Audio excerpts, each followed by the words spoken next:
Halo rekan-rekan, jumpa lagi di channel saya. Untuk topik ini saya hendak membahas mengenai penggunaan gerinda tangan untuk potong kayu ya. Jadi memang gerinda tangan ini alat yang favorit ya. Saya rasa kedua favorit setelah bur. Jadi banyak orang menggunakan gerinda tangan ini untuk segala macam pekerjaan, termasuk untuk memotong kayu. Nah, biasanya kita dulu menggunakan bilah kayu seperti ya, untuk potong kayu ya. Nah, tetapi menurut saya gerinda tangan ini sebenarnya tidak diperuntukkan untuk potong kayu, karena akan cukup berbahaya ya. Bukan cukup berbahaya, memang sangat berbahaya untuk menggunakan bilah seperti ini ya. Ini untuk pembandingannya, kita bandingkan dengan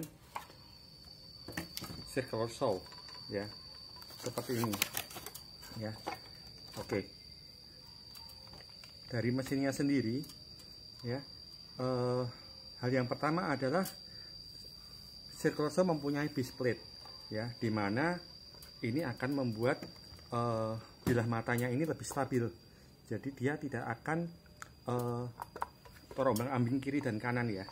Sedangkan untuk mata gerinda tangan ini ya, kalau kita pegangnya miring, dia ikut miring nih bilahnya nih ya. Nah, ini yang masalah pertama adalah base plate ya. Masalah kedua adalah tombol switch. Rata-rata gerinda tangan menggunakan tombol on off seperti ini, atau mungkin tuas di belakang ya, macam-macam lah, tetapi kebanyakan masih menggunakan on off. Sedangkan circular saw menggunakan tombolnya bukan on off, tetapi tuas biasa. Pada saat kita lepas atau kalau circular saw-nya terjatuh, dia akan berhenti nih mesin, sehingga dia lebih aman. Selain itu, circular saw dilengkapi juga oleh blade guard ya. Ini fungsinya pada saat dia terjatuh atau mungkin kita lupa taruh, mesinnya masih berjalan, dia akan terlindung ya. Mesin bilah matanya akan terlindung oleh blade guard ini, sehingga akan lebih aman. Sedangkan kalau gerinda tangan, dia hanya mengandalkan guard ini nih, guard ini aja nih ya, seperti ini untuk pelindungnya. Jadi kalau kita masih lupa naruh, dia bisa lari nih gerinda tangannya. Kemudian dari mata pisaunya sendiri ya, jika dulu kita sering menggunakan mata kayu seperti ini ya, mempunyai bilah-bilah seperti ini ya, gigi-gigi seperti ini ya. Selanjutnya ada juga yang berupa chainsaw seperti ini, circular chainsaw. Yang terakhir ada yang seperti ini, modelnya speed cutter ya. Jadi dia hanya mempunyai 3 gigi dan gutternya besar. Selain ini sebenarnya ada juga yang modelnya untuk multi material ya. Nah, tapi saya tidak beli karena kebetulan ukurannya tidak sesuai. Yang ini semua saya gunakan adalah 5 inch, sesuai dengan ukuran mata gerinda saya. Sedangkan yang multi material dia masih 4 inch ya, harus dari luar negeri lah untuk bisa dapetin yang ukuran 5 inch. Oke, saya bahas dulu. Biasanya mata gigi seperti ini ya, ini ada kerugiannya kecil-kecil gini. Yang pertama adalah dia biasanya tipis ya, yang lama ini modelnya tipis ya. Ini kendalanya adalah jika kita memotongnya tidak tepat lurus, atau kita bergoyang kiri kanan ataupun serong kiri kanan, ini bilah bisa terjepit nih. Pada saat terjepit ya, mesinnya ini akan berhenti dan bisa berbalik ya, karena kita terus terang aja tidak akan kuat untuk menahan momennya. Ini apalagi gerinda tangan tuh putarannya banyak ya. Punya saya sendiri ini kira-kira 8.500, sedangkan kalau gerinda yang 4 inch bisa sampai 20.000 ya. Jadi cukup berbahaya ya. Yang kedua adalah seperti ya, seperti circular saw ini ya, ini pun juga sama, dia mempunyai gigi kecil-kecil. Memang dia sebenarnya diperuntukkan untuk carving ya, jadi untuk membentuk kayu ya, tidak hanya untuk memotong kayu. Dia diperuntukkan untuk membentuk kayu. Bahkan di petunjuknya ini sendiri peruntukannya sebenarnya adalah untuk circular saw, tidak untuk gerinda tangan ya. Ini sebenarnya untuk circular saw, tapi dan tidak untuk gerinda tangan. Jadi ini pun akan mengalami hal yang sama. Ini kerugiannya dengan bilahnya dia kecil, ya, sodas ya. Jadi serbu kayunya bisa clogging, ya, bisa mampet di sini sehingga menjepit putarannya ini sendiri. Ya, demikian juga seperti ini. Ya, dia gatarnya ini kecil-kecil dan bisa menghambat juga untuk putaran dari bilah ini. Yang ketiga yang saya hendak bahas adalah ini speed cutter. Ya, ini saya juga baru beli. Ya, ini peruntukannya untuk kayu, untuk komposit. Ini komposit kayu ini seperti lantai atau lantai kayu komposit ya, yang sekarang seperti biowood dan lain-lain. Kemudian dia untuk plastik juga bisa, dan gypsum. Ya, ini peruntukan.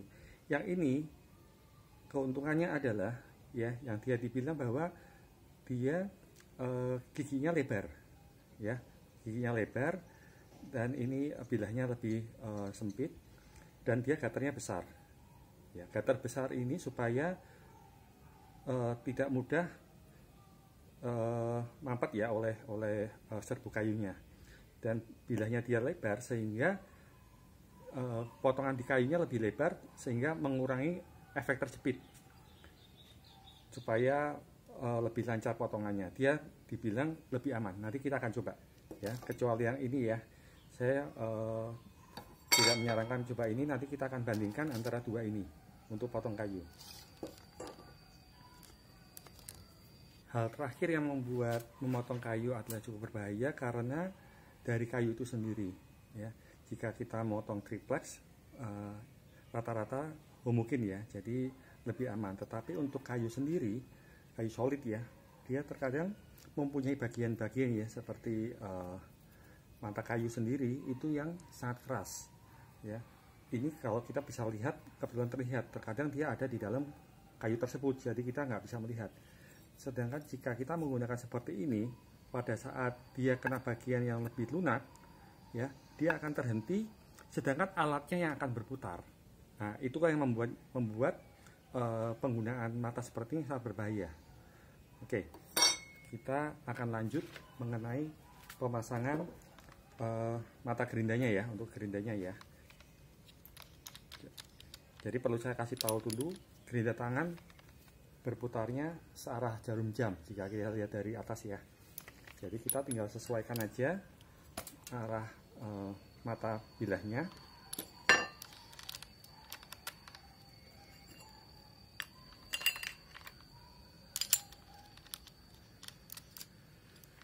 Kebetulan yang gerinda saya tools ya, jadi tanpa alat lagi, kita cukup keratkan dengan tangan ya. Perhatikan juga baterai harus dilepas terlebih dahulu ya, untuk keamanan. Atau kalau Anda menggunakan yang kabel, berarti cabut dulu kabelnya dari stop kontak ya. Oke, sekarang kita akan pelajari dahulu bagaimana penggunaannya ya. Kita bandingkan dengan circle saw ya. Ya, kalau kita amatan di sini ya, circle saw akan berputar seperti ini. Jadi bukannya dia memotong kayu dari atas ke bawah, tetapi dia memotong dari bawah ke atas ya. Kenapa begitu? Supaya kayunya bisa terjepit di antara base plate dan bilahnya ya. Jika dia arahnya berlawanan, maka pada saat memotong ya, ini nanti akan cenderung lompat ya. CS-nya, circle saw-nya akan cenderung lompat, sehingga dengan posisi begini pada saat dia memotong, maka akan terjepit, kayu akan terjepit di antara base plate dengan bilahnya, sehingga circle saw-nya tidak akan melompat ya. Posisinya seperti itu. Nah, dengan sistem yang sama, kita berarti harus memotongnya seperti ini posisinya ya. Jadi perputarannya seperti ini. Nah, tetapi sekarang kita akan menghadapi kendala berikutnya. Gerinda tangan tidak mempunyai base plate ya, meskipun sekarang ada yang menjual aksesoris ya untuk mengubah gerinda tangan menjadi circular saw, dan saya rasa itu hal yang sangat bagus ya. Jadi akan lebih aman bagi Anda yang hendak menggunakan gerenda tangan untuk potong kayu ya, karena dia akan mempunyai dudukan yang lebih mantap dan tidak akan oleng kiri kanan. Nah, sekarang saya bahas berikutnya. Biasanya kita menggunakan circular saw dengan arah maju ya, tetapi kalau menggunakan gerenda tangan yang menggunakan tanpa base plate, jika kita maju ya seperti ini ya, suatu ketika kita terkena bagian yang keras, bilah ini akan berhenti nih ya, dia akan tercepit. Jadi kalau kita bayangkan, dia akan berhenti dan momennya momen gerenda tangannya akan berbalik. Jadi kalau ini terhenti di sini, maka gerenda tangannya ini akan berputar ya. Nah, ini jika kita tidak bisa mengontrol gerenda tangan, maka gerenda tangannya akan terlontar, dan setelah ini kita nggak tahu nih gerendanya bisa kemana-mana aja nih ya, bisa kita jatuh di atasnya, bisa dia lempar kemana aja. Nah, ini yang berbahaya nih ya. Jadi menurut saya, meskipun arahnya seperti ini, namun penggunaannya yang bagus adalah bukan kita dorong ke depan ya, tetapi harusnya kita tarik ke belakang. Nah, untuk tarik ke belakang kita nggak bisa posisi seperti ini, berarti kita harus posisinya seperti ini. Saya balikkan dulu ya. Jadi harus posisinya seperti ini. Jadi dia berputar seperti ini ya, tetapi kita tarik, bukannya kita dorong ya, kita tarik. Pada saat kita tarik, kalau dia terhenti kena kayu ya, dia terkena kayu yang keras ya, dia tidak akan ke depan, tetapi justru gerendanya akan turun ke bawah ya. Dan ini akan membantu kita menjaga kestabilan dari gerenda tangan ini. Jadi dia tidak akan ke depan, tetapi dia akan cenderung ke bawah, dan ini pun membantu kita untuk bekerja lebih aman. Nanti kita akan praktekkan sendiri ya, antara ke depan dan ke belakang. Sebelum kita mulai, rekan-rekan, perlu saya ingatkan, sebaiknya penggunaan angle grindernya menggunakan tongkat ya, tambahan ya, sehingga dua tangan memegang gerenda ini ya. Selain itu, manfaatkan juga sarung tangan ataupun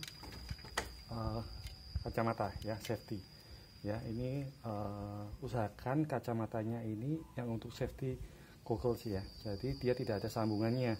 Kalau kita menggunakan kacamata biasa, kalau dia terkena kayu ya, bisa lepas ya, kacanya bisa lepas dari rangkanya. Jadi gunakan seperti ini.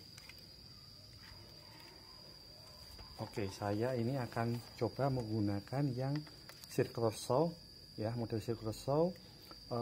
Saya akan coba pelan-pelan dulu ya. Jadi ada baiknya jika kita belum terbiasa menggunakan power toolsnya ataupun aksesorisnya, kita lakukan dengan pelan-pelan dulu ya, tidak usah terlalu tergesa-gesa ya. Oke.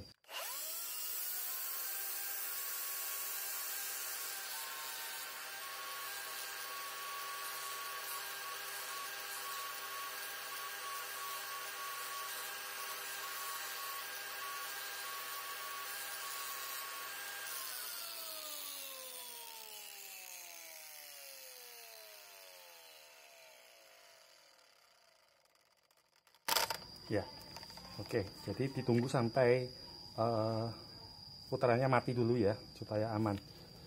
Ini kita lihat hasilnya menggunakan circle saw untuk carving ya, untuk carving. Sekarang kita coba akan buat potong.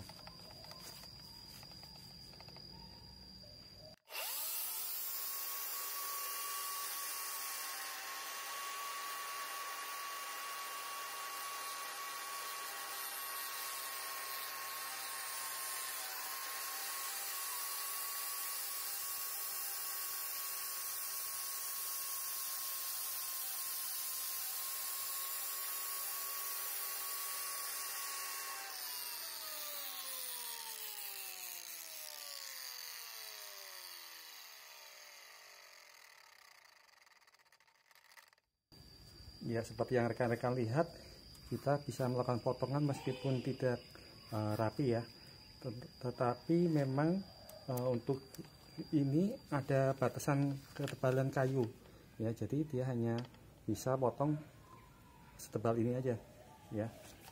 Dan kedua, supaya lebih stabil, kita bisa gunakan covernya ya, cover gerindanya ya, kita dudukkan seperti ini, baru kita naikkan seperti ini ya. Ini jadi akan sangat membantu, terutama kalau kita motong bidang yang panjang ya. Ini kan kebetulan hanya pendek nih, sehingga hanya bisa sampai di sini. Tapi kalau kita menggunakan triplek, jadi ini bisa sangat membantu nih untuk menarik garis lurus, dan dia tidak akan muntir kiri kanan ya. Oke, sekarang kita coba dari arah yang berbeda. Oh iya, satu lagi teman-teman, usahakan posisi kita berdiri ya, ataupun posisi kita motong, posisi yang mantap ya. Jadi jangan menggunakan gerinda ini dengan posisi tangan menjulur jauh, terutama jika hanya untuk satu tangan aja ya. Ini sangat berbahaya nih ya. Usahakan kita posisi yang mantap pegangannya. Oke.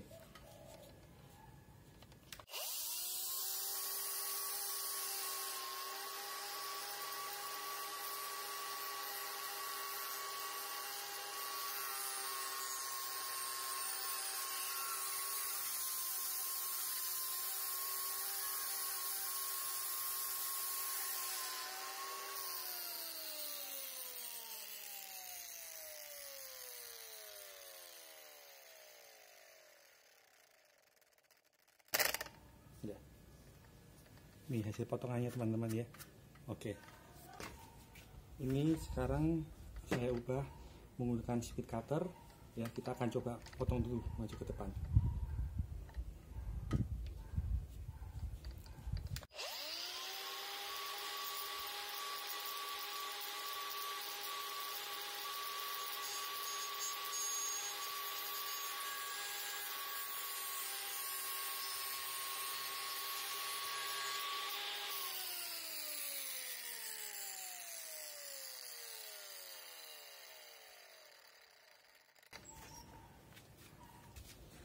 Ini sekarang kita coba potong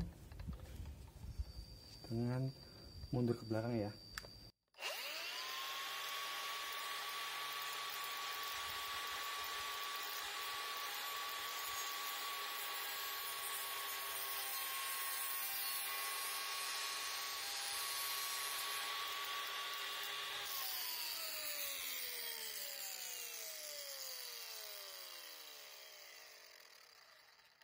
Ya, hasil potongannya.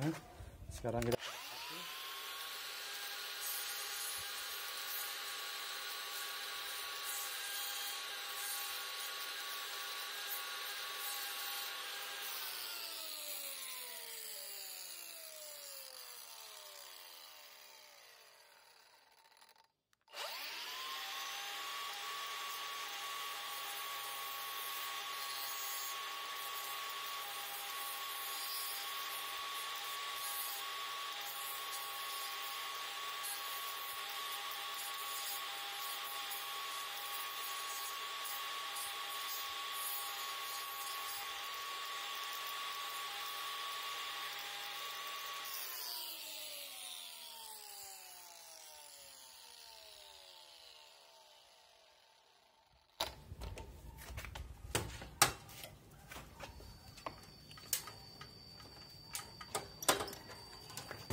sangat berguna ya untuk membuat takikan seperti ini nih ya.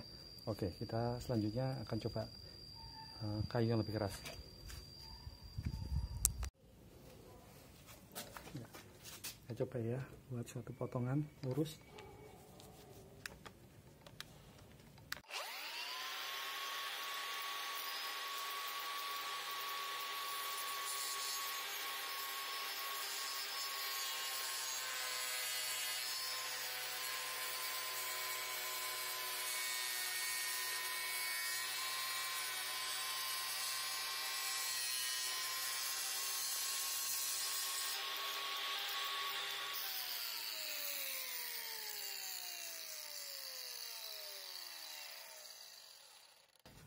Ya, yang potongan awal cukup rapi ya.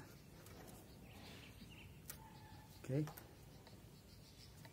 kita sekarang coba untuk gipsum dan plastik ya, pralon. Ini pralon air 1 in, kita akan coba potong berikut shotnya ya.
Ya, potongannya terlontar tadi rekan-rekan, terlihat ya. Oke, ini selanjutnya kita akan coba gipsum. Ya. Ini sekarang saya coba pindah posisi pegangan tangannya ya, karena ini saya panjang, saya berharap dia dapat bertumpu di guardnya, di blade guardnya. Sebentar, saya setting bentar. Oke, ya seperti ini. Ya, nanti kita akan turunkan pelan-pelan. Oke.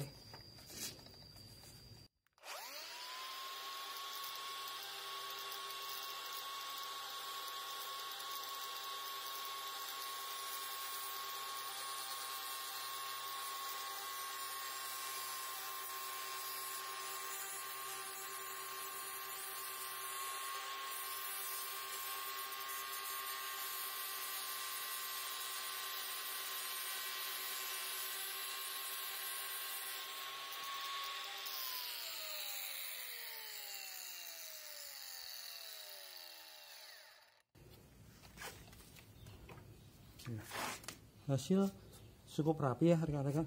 Ini yang saya gunakan sih kebetulan triplek gipsum lama ya, jadi memang permukaan atasnya udah rusak-rusak nih. Jadi ada baiknya jika hendak memotong kita seperti ini posisinya, ditelungkupkan. Kalau kita lihat di baliknya ya, ini bekas cat ya, terlihat cukup rapi ya. Oke, kita coba triplek selanjutnya. Ini triplek kurang lebih 1 cm ya. Oke.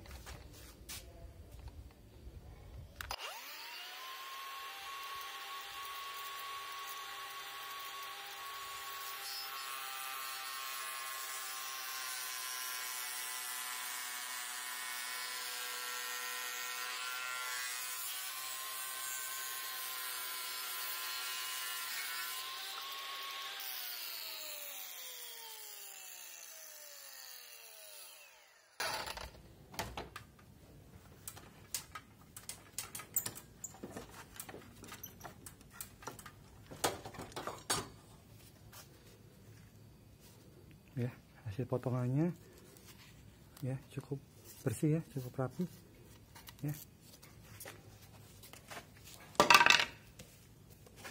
Ini selanjutnya plafon PVC ya, saya lihat.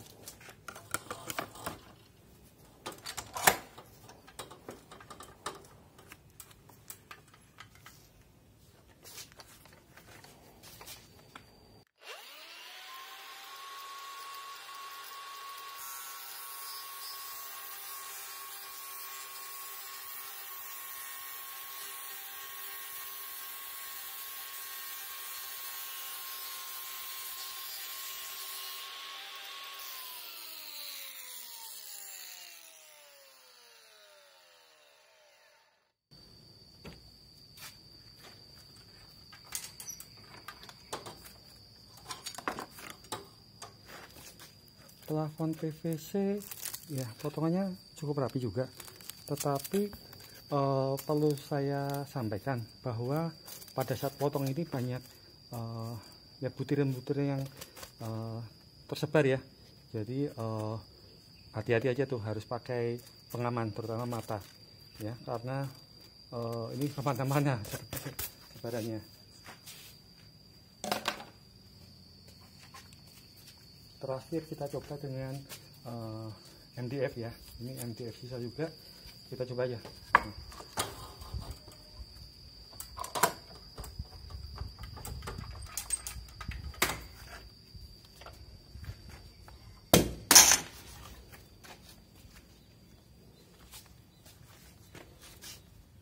Ya, MDF kurang lebih 1 cm juga.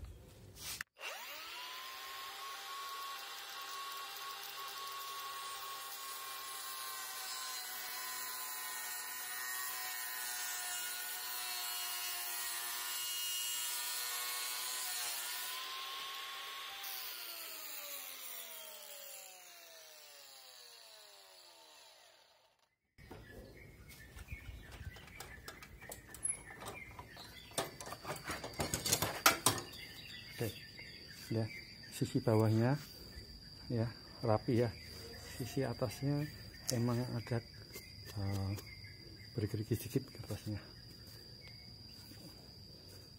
Oh ya,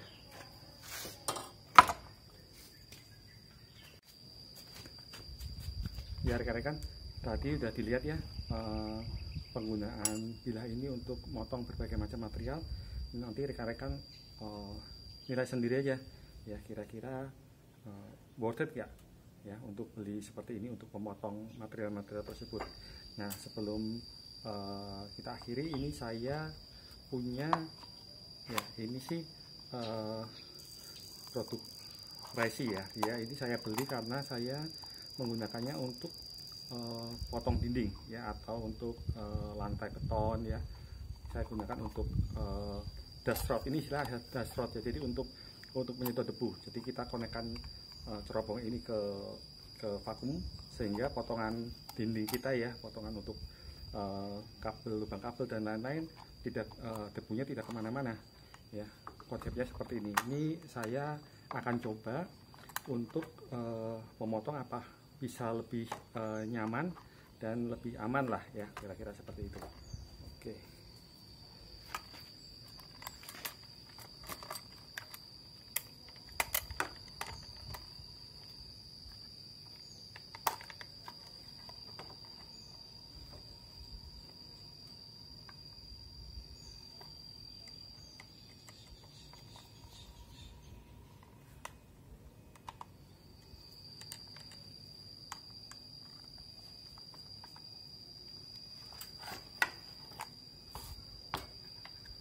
Sekali lagi ya rekan-rekan, ini sebenarnya tidak untuk potong kayu ya, ini kebanyakan untuk dinding bata ya, dinding bata atau beton lah. Namun kita hanya coba aja apakah lebih enak menggunakan seperti ini. Ini saya buat tambahan ring ya, karena bilahnya nabrak dengan rumahnya, jadi perlu diganjel seperti ini.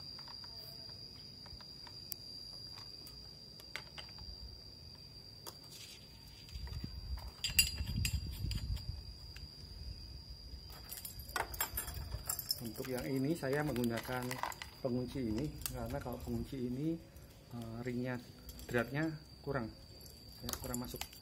Jadi ini bawaannya untuk mereka, tidak perlu terlalu kencang ya. Sudah, kita masukkan ke sini,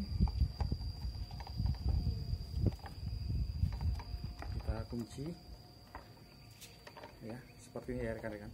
Nah, kemudian ini untuk mengatur kedalaman ya, kedalaman potongnya. Jadi kalau kita menghendakin 1 cm, taruh di angka 10 ya. Ini saya nggak yakin nih.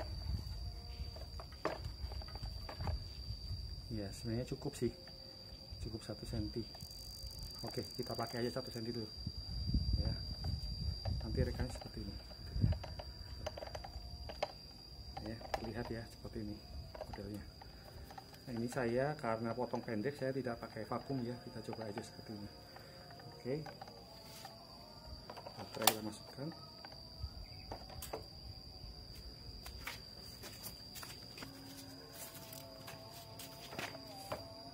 Ya, ini ada petunjuknya di depan ya, jadi ini harusnya untuk potong ke arah depan ya, didorongnya ke depan.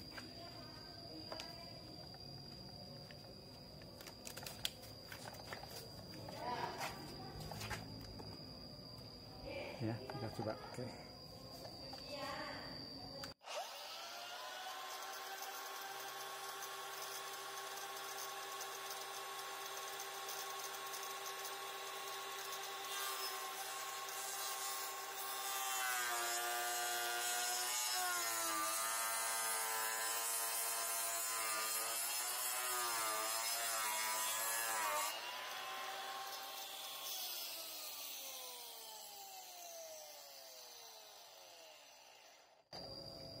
Ya, ternyata pada saat ke depan dia seolah tidak maju ya rekan-rekan. Dan ini saya menabrak ini nih. Jadi yang ini potongannya bisa berhasil. Ini saya tunjukkan nih. Ya, ini potongannya berhasil. Namun yang depan ini karena terhalang ini, jadi dia nggak bisa ke bawah. Saya kendorin lagi dikit.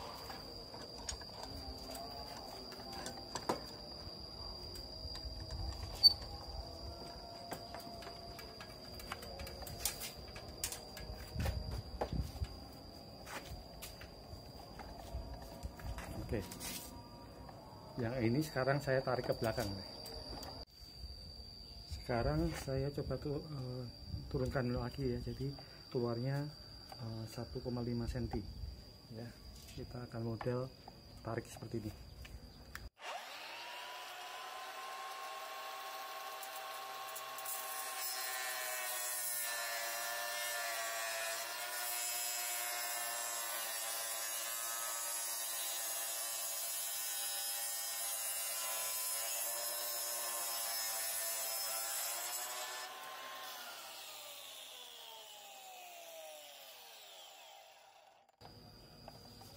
Ya, seperti ini ya rekan-rekan, cukup membantu, tetapi memang base plate-nya kurang lebar ya, jadi terkadang masih agak goyang-goyang dikit. Oke rekan-rekan, demikian ulasan saya mengenai penggunaan gerinda tangan untuk potong kayu ya, semoga bermanfaat.